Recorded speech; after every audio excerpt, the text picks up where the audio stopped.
Hello, Abigail here with the astrology of this week. This week feels really progressive, and I feel like each week as we move out from Aries season and the retrogrades and eclipse season, each week we kind of pass a certain threshold where movement gets freer and things start to really loosen up. I think this is kind of a pattern we're going to keep seeing as we move through Taurus season, Gemini season, then into Cancer season, where I really see things starting to get actually moving. Especially since we'll have, Saturn in Aries and, Uranus will shift into Gemini and Jupiter will move into Cancer. A lot of stuff is going to be moving around at that point, and all of this is a nice lead up. Yes, it is going to take some time, but I do think Taurus season, based on the astrology of it as a whole, is a really beautiful opportunity to take time to take a breath. I know that in like the eclipses and the retrogrades, it feels like we're not really like getting like the attainments that we're working towards. Is like the universe kind of shoving us off a cliff or dropping us into a situation. But it doesn't mean that we weren't expending energy. It doesn't mean we need to regroup. And this is kind of one of those weeks where I feel like we're getting to regroup. There's a nice sense of progress. We do have the beginning of the Pluto retrograde, but I see this as sort of weird. When Pluto retrogrades, for me, it feels a little bit progressive because now we get a second look at all of those things that we didn't really catch the first time. So, in a weird flipped way for me as an astrologer, when I go into a Pluto retrograde, I feel as though we're actually getting an insight. We're actually getting to see what's happening, which is really important. So, while it might feel regressive in some ways, we're able to sink our teeth into these Pluto topics, which very helpful. But we start off on Wednesday, and we end up with Venus going into Aries. So we're still in those post shadow retrograde degrees. We have to get to 10 degrees to be out of this in Aries, but we are out of Pisces. And yeah, Venus is exalted in Pisces, and it's really lovely and beautiful. But, water sign things just don't always feel as immediate. There's often fantasy and a story and many beautiful things that I don't want to say they get in the way. This is very much my Aries Venus talking. I don't want to say they get in the way, but it isn't progress as we think of it, maybe in a more Martian way, a la Aries. So once we get there, we're with the detriment Venus, but there definitely feels as though we're getting to sink our hoofs, thinking of the ram, into the dirt and making some progress through those retrograde themes that we're wrapping up. And definitely kind of more of a springtime vibe. The feral nature of Venus and Aries really kicks that up.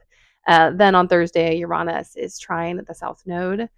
This is important for a couple of reasons. One of them is this is the last time that Uranus will be experiencing any type of South Node interaction in Taurus, because it will eventually move to Gemini. And even when it retrogrades back, it's not going to have any more nodal passes.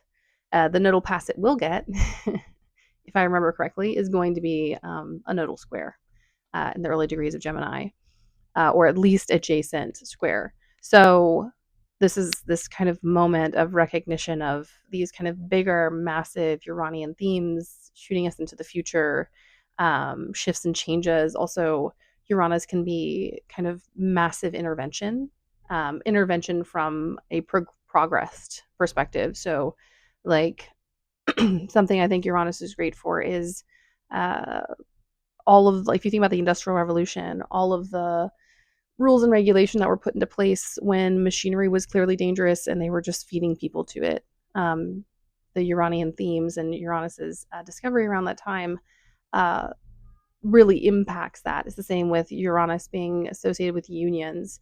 It's an intervention to create equality. Obviously, what kind of equality depends on the sign it's in. So this is our kind of last major intervention with Uranus, and kind of getting into those kind of nitpicky things in that South Node. And to remind you, the South Node is a place, it's not a planet. To me, it's a concept and a place of working through things and processing. And Uranus is coming in and being like, that's going to hurt you. We should put a regulation on this. We should adjust that. Because it's that Taurus amalgamation with Virgo, which can be it can get annoying for some people. I would know because I have Virgo and Taurus placements. I have not been everyone's cup of tea, but it is effective. The desire to care and the desire to fix, when in a nice balance, can create a lot of protection. So, this is a really protective trine. It's about finding sustainable ways to move ahead. It's about finding answers and solutions to needs and desires. And also, if you are looking at it from a past life lens, because the nodes are strongly associated with that, if you do any type of evolutionary astrology or just past life astrology, um, because I do think they are different. The South Node is a place of coming from multitudes into kind of the single focus of the current life, which is North Node, into the next life. So this is about untangling and undoing and protecting ourselves from past themes and dynamics, and maybe having an intervention where we say, I don't really want this anymore. I don't want to continue doing this. And Uranus is like, well, then let's do something about it. Let's do something bold and big and revolutionary and change filled, which I think is honestly really beautiful.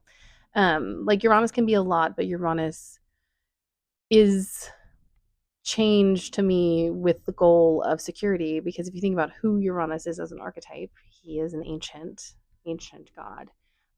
So it's not just kind of trickster vibes all the time. There's a really rooted sense to Uranus. It's just big change, big intervention. It's often something being stopped to redirect it in a massive, oversized way. Um, if you experience a lot of Uranian people, they are the people who change trajectories of generations and passions and fields and timelines. I think the rough thing about Uranus is if Uranus doesn't continue to innovate, Uranus rusts and Uranus gets old. And what you'll find is Uranian people who do not stay flexible become those people who are greatly innovative in their time, but then very regressive in their old age. And that's just me going off on a tangent about my beliefs on Uranus, but that's the energy of this need to constantly change and move, but to do so in a harmonious and structured and functional way, aka Earth signs. And then we get the first Venus conjunction to Neptune in Aries, and this is a really great time to get a bit of insight into what's going on. This anytime there's a conjunction, I really feel that we get a lot of information from this conjunction. And I talked about this. I think I talked about this in another video. Maybe I didn't. I'm going to say it again. But we're going to get a lot of information about what's happening, especially since the ingress of Saturn and Neptune into Aries has a whole lot to do with the retrogrades of Mercury and Venus. So all of this is really important information. Also, Neptune and Aries, we really get to feel what it feels like to experience a conjunction here for the first time. Um, with Venus, this very value-based, harmonious, benefic energy. It also has a lot to say about the arts. It has a lot to say about the creativity of the next, generational shift.